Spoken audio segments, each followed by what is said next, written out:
சமாதானம்?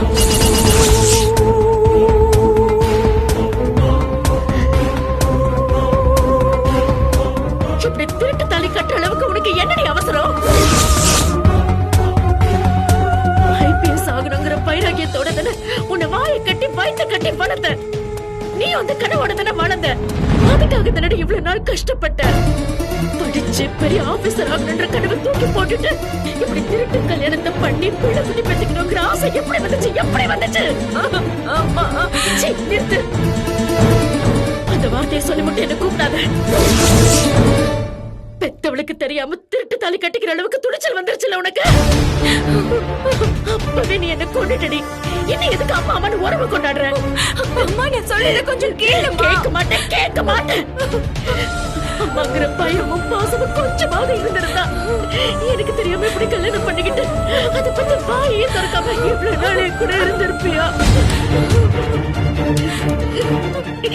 என் வயத்துல பிறந்த ஒருத்தி ஓடி போய் எவனையோ ஒருத்தனை கட்டிக்கிட்டான். இன்னொருத்தி எனக்கே தெரியாம ஒருத்தனை கல்யாணம் பண்ணிட்டு என் கூடவே இருக்கான். ஒரு பெத்தவளுக்கு இதை விட பெரிய சந்தோஷம் பெருமை யாருமே தேடி தர முடியாது. யாருமே தேடி தர முடியாது. உங்களெல்லாம் சொல்லக்கூடாது. என் மேலதான் தப்பு. நான் தான் தப்பு பண்ணிட்டேன். கோமதி மாதிரி பிள்ளைய வளர்க்க முடியாதுன்னு ஊரே என்ன கொண்டாடிச்சு பாரு. அதெல்லாம் பொய்யா போச்சு. என் பொண்ணுங்களை ஒழுங்கா வளர்க்க எனக்கு தப்பலாகிறது தாண்டி நிஜம்.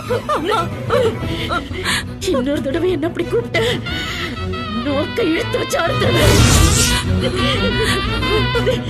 கையில எவ்வளவோ தேவல. எனக்கு பிடிக்காத விஷயத்த என் கண்ணு முன்னாடி பண்ணக்கூடாதுன்னு வீட்டை விட்டு ஓடி போயிட்டான். அதுல கூட அவன் என் மேல வச்சிருக்கிற மரியாதை தெரிஞ்சது நீ. ஆனா நீ இப்படி ஒரு காரியத்தை பண்ணிட்டு நானா என்கிட்ட மறைச்ச நாடகம் ஆடி இருக்க. உண்மையை மறைச்சு என்ன ஏமாத்தி இருக்க. எவ்வளவு பெரிய நெஞ்செழுத்துக்காரியா இருந்தா இப்படி ஒரு துரோகத்தை எனக்கு பண்ணிருப்ப. கையிலோட குணம் என்னன்னு எனக்கு தெரியும். அவன் என்னை எதிர்த்து பேசுவா, வாயாடுவா. அவ வீட்டை விட்டு போனது கூட அவன் குணத்துக்கு விரோதமா எனக்கு தெரியல. ஆனா நீ என்னை இப்படி நம்ப வச்சு கழுத்தறுப்புன்னு நான் சத்தியமா நினைக்கலடி. இத்தனை காலமா என் வார்த்தையை மீறி நீ எதுவுமே செஞ்சதில்ல. என் வைராகியம் தான் உன் வாழ்க்கைன்னு அதை நினைப்போடவே இருந்திருக்க. அதெல்லாம் பார்த்தப்போ எவ்வளவு பெருமைப்பட்ட, எவ்வளவு சந்தோஷப்பட்ட தெரியுமா? ஆனா அதெல்லாம் நடிப்பு வேஷம் இப்படி எனக்கு புரியுமா? இல்ல உன் துரோகம் பத்தி தெரிஞ்ச உடனே நான் நெஞ்ச வச்சு செத்துருக்கணும். அம்மா அது நடக்கலனாலும் பரவாயில்ல. நீ அந்த நல்ல காரியத்தை பண்ணிடுமா? பண்ணிடு. 10 மாசம் தூக்கி சம்பந்தவளோட முதுகுல குத்துறதுக்கு பதிலா என் தலையில கல்ல தூக்கி போட்டு நீ என்ன கொண்டுடு. அம்மா அப்படிலாம் சொல்லாதம்மா. என் விருப்பத்தோட என் சம்மதத்தோட எல்லாம் இந்த கல்யாணம் நடக்கலப்பா. உன்கிட்ட நடந்ததெல்லாம் மறைக்கணும்னு நான் நினைச்சதே இல்லம்மா. அப்புறம் ஏண்டி உனக்கு இப்படி கல்யாணம் நடந்ததை பத்தி என்கிட்ட சொல்லல? சொன்னா உயிருக்கு ஏதாவது ஆயிடுமோன்னு பயந்ததாமா. நான் அதை பத்தி வாயவே திறக்கல. ஆனா உண்மைய மறைக்கிறோங்கிற உறுத்தல்ல ஒவ்வொரு நாளும் ஒவ்வொரு நிமிஷமும் சேர்த்து பொழைச்சது எனக்கு தான்மா தெரியும். போதுமை உன் நாடகம். இவ்வளவு காலமா உன்னடி பண்ண நான் ஏமாந்த பாரு. என்ன மாதிரி ஒரு பைத்தியக்காரி யாருமே இருக்க முடியாது. உன்ன மாதிரி ஒரு பொண்ணு பெற்றதுக்கு நான் இவ்வளவு நாள பெருமைப்பட்டு இருந்தேன். ஆனா இப்போ ஏண்டா உன்னை பெத்தோடு இருக்கு எனக்கு. உனக்காக நான் என் வாழ்க்கையே தூக்கி எறிஞ்சிட்டு வந்தேன். அதுக்கெல்லாம் இப்ப எந்த அர்த்தமுமே இல்லாம பண்ணிட்டல. நீ வளர்ந்து பெரியவளாகி என்னை இப்படி ஏமாத்துவது தெரிஞ்சிருக்கா அன்னைக்கு உங்க எல்லாரோடய சேர்ந்து நான் ஆத்துலயும் குளத்துலயும் குதிச்சு சண்டை போயிருப்பேன். அப்படி இல்ல சொல்லாதம்மா. நான் செஞ்சது தப்புதான். இதுக்கு நீ எனக்கு என்ன தண்டனை வேணாலும் கொடுமா. ஆனா எந்த சூழ்நிலை இதெல்லாம் நடந்துச்சுன்னு கொஞ்சம் கேளுமா. அப்பதான் உனக்கு என் பக்கம் இருக்கிற நியாயம் புரியும். நீ என்ன கதை சொன்னாலும் என்னால ஏத்துக்க முடியாத மயில. பெத்தவளை ஏமாத்துறதுக்கு என்ன நியாயம் சொல்ல போற? அம்மா ஒரு கொலைகாரனுக்கு கூட அவன் பக்கம் இருக்கிற நியாயத்தை சொல்றதுக்கு வாய்ப்பு கொடுக்கறாங்கம்மா. எனக்கு என்ன நடந்துச்சுன்னு சொல்றதுக்கு ஒரே ஒரு வாய்ப்பு கொடுமா. அதுக்கப்புறம் நீ என்ன சொன்னாலும் நான் ஏத்துக்கிறேன். எந்த சந்தர்ப்பத்துல பெத்த அம்மாவோட வைராகியத்தை விட உன் கல்யாணம் உனக்கு பெருசா போச்சுன்னு நானும் தெரிஞ்சுக்கிறேன். சொல்லு. அம்மா, நானும் ஜீவா சாரும் கோச்சிங் சென்டருக்கு போயிட்டு இருந்தப்போ அவரோட தங்கச்சி கிட்ட இருந்து போன் வந்துச்சுமா. என் புள்ளைய இப்பவே இங்கேயே நீ கல்யாணம் பண்ணிக்கிறியாமா? என்ன மன்னிச்சிருங்கம்மா. நான் IPS ஆபீசர் ஆகணும்ன்றது என் அம்மாவோட வைராக்கியம். அதை நிறைவேற்றாம என் வாழ்க்கையில வேற எதை பத்தியும் யோசிக்க மாட்டேன்னு நான் உங்ககிட்ட வாக்கு கொடுத்திருக்கேம்மா. நான் எங்க அம்மாவுக்காக எங்க மாமா பொண்ணையே கல்யாணம் பண்ணிக்க சம்மதிக்கிறேன்.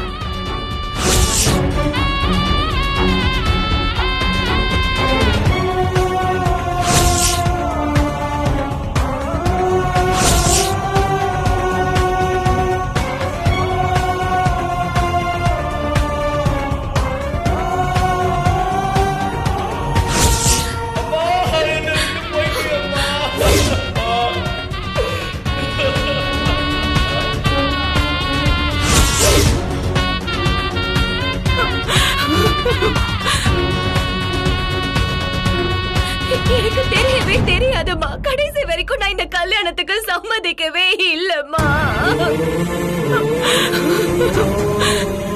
எனக்கு என் கனவுதான் முக்கியம், என் அம்மாவோட வைராக்கியத்துல ஜெயிக்கிறது தான் முக்கியம்னு அவங்க எல்லார்கிட்டயுமே நான் சொன்னேம்மா. ஆனா சார் திடீர்னு என் கழுத்துல தாலிய கட்டுவான்னு நான் எதிர்பார்க்கவே இல்லம்மா. நான் சுதாரிச்சு தடுக்கிறதுக்குள்ளேயே எல்லாமே நடந்து முடிஞ்சிருச்சுமா. இப்ப நீ சொன்ன இந்த கதையை நம்புறதுக்கு நான் ஒண்ணு முட்டாள் இல்ல மயிலு.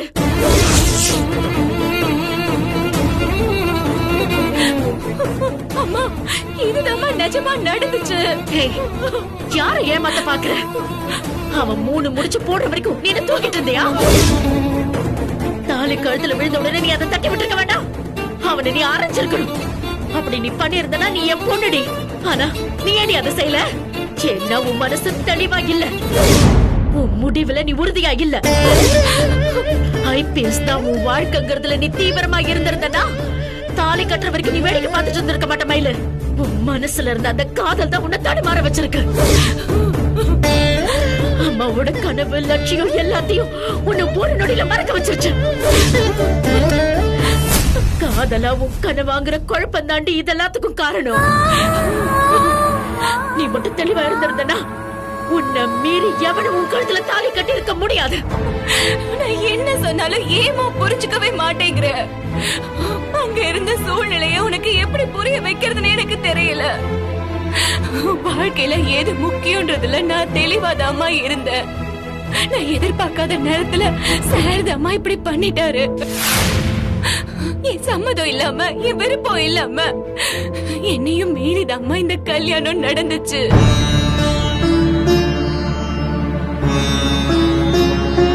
அப்ப அதுதான் உண்மைன்னா அந்த தாலியை இப்பவே கழட்டி ஏறி மயில.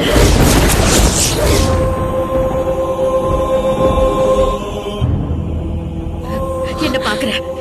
என்னடி பாக்குற? விருப்பம் இல்லாம தானே இந்த தாலி உன் கழுத்துல ஏறிச்சுன்னு சொன்ன. நியாயமா பார்த்தா அங்கேயே இந்த தாலியை கழட்டி நீ அவன் மூஞ்சில ஏறிச்சிருக்கணும். அந்த அம்மாவுக்காக நீ பேசாம இருந்துட்டல. இப்பதான் அவங்க உசுரோட இல்லல. குடிக்காத தலையை இன்னும் ஏன் கழுத்துல சுமந்துகிட்டு இருக்க? தூக்கி ஏறி. எப்படிமா தூக்கி எறிய முடியும்? கடைசியா எங்க கல்யாணத்தை பார்த்து சந்தோஷத்துல தாமா அந்த அம்மா செத்து போனாங்க. நான் இதை தூக்கி எறிஞ்சா அவங்க ஆத்மா சாந்தி அடையாதுமா. செத்து போன அந்த அம்மாவை பத்தி இவ்வளவு யோசிக்கிறல்ல, உசுரோட இருக்கிற உன் அம்மாவை பத்தி யோசிக்க மாட்டியா மயிலு? நீ உன் விருப்பம் இல்லாம தானே இந்த தாலியை சுமந்துகிட்டு இருக்க. அப்போ அதை மட்டும் அவங்க ஆத்மா ஏத்துக்குமா? அவங்கள காரணம் சொல்லி நீ இதை நியாயப்படுத்தாத. அம்மா, உன் சம்மதம் இல்லாம வலுக்கட்டாயமா உன் கழுத்துல ஏறின தாலிய நீ ஏன் சுமந்துகிட்டு இருக்க? உடனே இதை கழட்டி ஏறி. அப்படி உன்னால முடியலன்னா நானே இதை செய்யறேன்டி.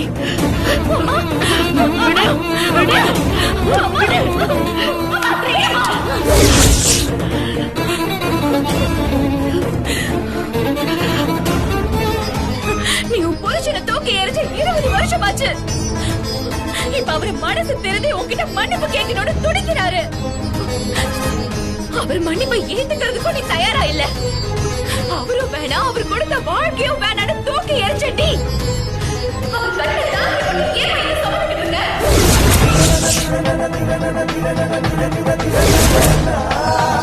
நானும் ஜீவன் சாரை காதலிக்கிறேன். அவரோட வாழணும் தான் ஆசைப்படுறேன்.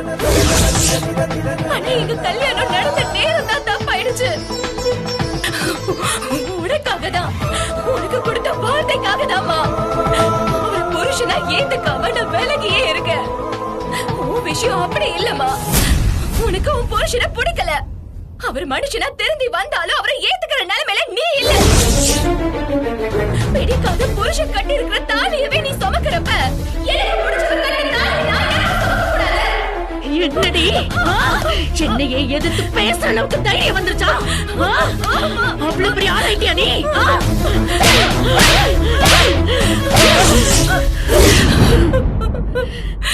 மயிலு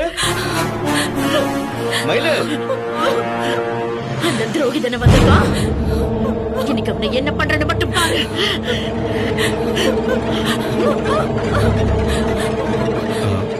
சாரி ஆண்டி, தப்பா எடுத்துக்காதீங்க. ஏதோ ரொம்ப சத்தமா இருந்துச்சு, அதான் என்னமோ ஏதோன்னு பதறி ஓடி வந்தேன். ஏதாவது பிரச்சனையா ஆண்டி? பிரச்சனைதான். நீ மாடிக்கு குடி வந்தப்போ உன் உள்நோக்க தெரியாம நான் உன்னை இங்க தக விட்டேன் பாரு. அப்ப ஆரம்பிச்ச பிரச்சனை தான் இதெல்லாம். இப்ப இங்க வந்து முடிஞ்சிருக்க. அன்னைக்கு உன் கெட்ட புதிய புரிஞ்சு நான் சுதாரிச்சிருக்கணும். பொம்பளைங்க மட்டும் இருக்கிற இடத்துல நீ எப்படி இருக்கலாம்? நான் உன்னை இங்க இருந்து துரத்தி இருக்கணும். ஆண்டி தெரிஞ்ச ஆளாச்சுன்னு உன்னை நம்பி இங்க தங்க வச்ச பாரு. என் புத்திய நான் செருப்பால் அடிச்சுக்கிறேன். போறதுக்கு போக்குடு இல்லாம இருக்கேன்னு நான் உன் மேல பரிதாபப்பட்டனே. எனக்கு இதுவும் வேணும், இதுக்கு மேலேயும் வேணும். என் குடும்பத்துல ஒருத்தர் நான் உன்னை சேர்த்துக்கிட்டேன். அதுக்கு நீ நல்ல பாடம் கத்து கொடுத்துட்ட. ரொம்ப சந்தோஷம்யா, ரொம்ப சந்தோஷம். ஆண்டி என்னாச்சு ஆண்டி? ஏன் இந்த மாதிரிலாம் பேசுறீங்க? போதும். நல்லவன் மாதிரி நடிச்சு என்னை ஏமாத்துனது போதும். இவன் மேல இருந்த நம்பிக்கை தான் நான் உன் மேலயும் வச்சிருந்தேன். 2 பேரும் அந்த நம்பிக்கையை கொண்டுட்டீங்க.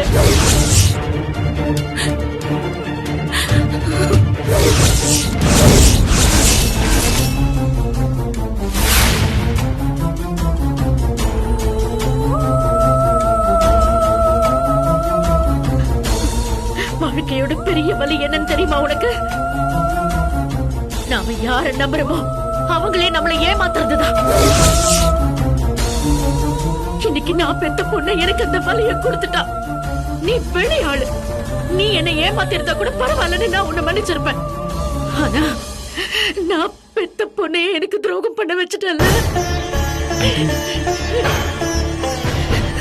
அத நான் இந்த ஜென்மத்துல மறக்கவும் மாட்டேன், மன்னிக்கவும் மாட்டேன்.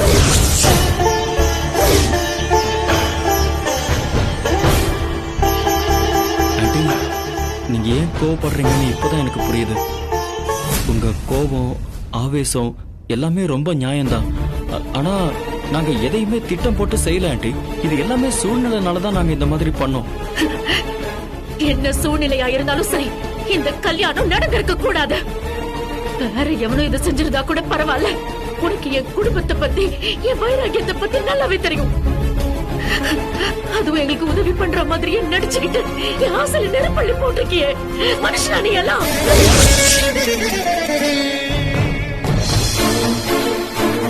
நீ எங்களை தேடி வந்து உதவி பண்ணும் போதெல்லாம் நல்ல எண்ணத்தோட தான் செய்யறேன்னு நான் நினைச்சிட்டு இருந்தேன். நீ செஞ்ச துரோகத்தை மறைக்கதான் நீ இப்படி வேஷம் போட்டுட்டு இருக்கன்னு எனக்கு இப்ப புரியுது. உன்ன மாதிரி ஒரு கேடு கட்ட ஆளை நான் பார்த்ததே இல்ல.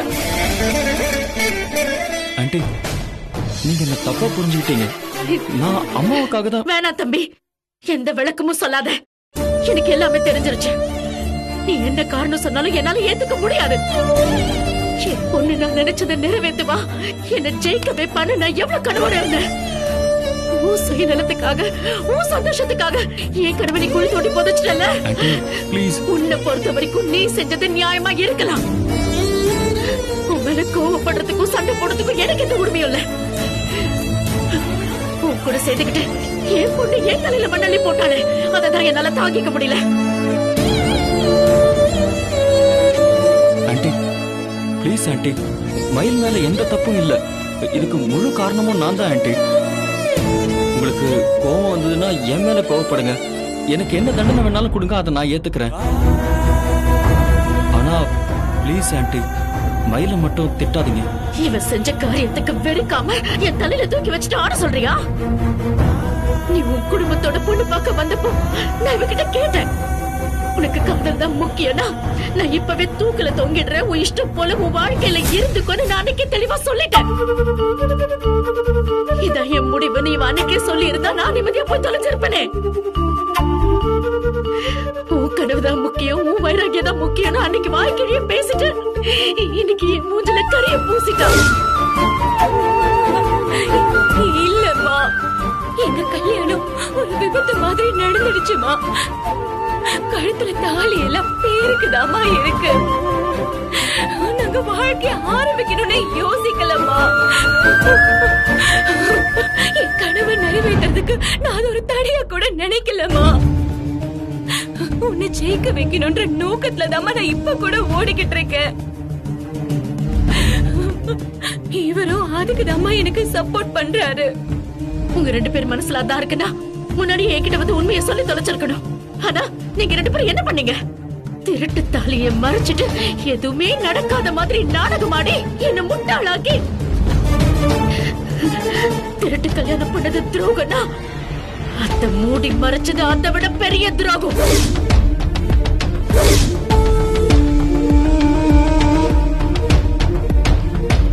எந்த காலத்திலயும் அதுக்கு உங்களுக்கு மன்னிப்பே கிடையாது. அம்மா, நீ அந்த மாதிரி எல்லாம் என்ன சொல்ற? எப்பவும் கழுத்துல தாலி எரிச்சா அப்பவே நம்ம தொப்புள் கொடி உறவை நீ அறுத்து எரிஞ்சிட்ட.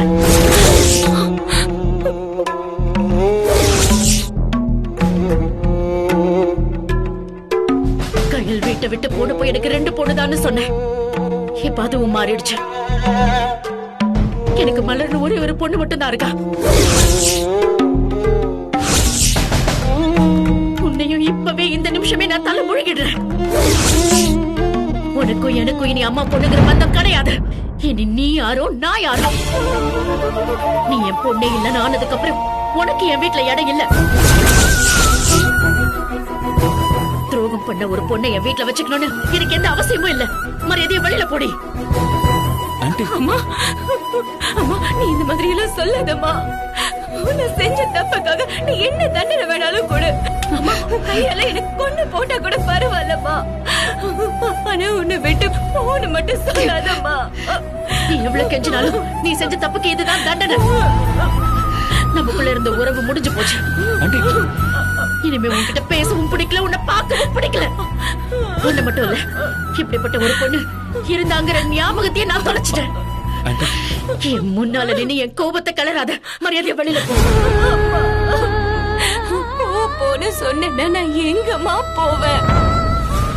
அம்மா, உன்னை விட்ட எனக்கு யாருமா இருக்கா? அதான் நீ கட்டிக்கிட்ட உன் புருஷன் இருக்கானே, இவனை கூட்டிக்கிட்டு எங்கேயாவது போய் வாழ்ப்போ. உன் அம்மா செத்துட்டான்னு தலை முழுகிட்டு சந்தோஷமா இரு. ஆண்டி, என்ன ஆண்டி இந்த மாதிரிலாம் பேசுறீங்க? மயில ரொம்ப பாவம் ஆண்டி. அவ எந்த தப்புமே செய்யல. அவ எந்த தப்புமே செய்யாம இருக்கும்போது ஏன் ஆண்டி இவ்வளவு பெரிய தண்டனை? எல்லாத்துக்குமே காரணம் நான் தானே. நான் வேணா எங்கேயாவது போயிடுறேன் ஆண்டி, ப்ளீஸ். மயில எதுவும் பண்ணிடாதீங்க ஆண்டி, ப்ளீஸ். இவ உன் பொண்டாட்டி தானே? கண்டவன் பொண்டாட்டியை எல்லாம் என் வீட்டுல வச்சு சோறு போடணும்னு எனக்கு எந்த தலையெழுத்தும் இல்ல.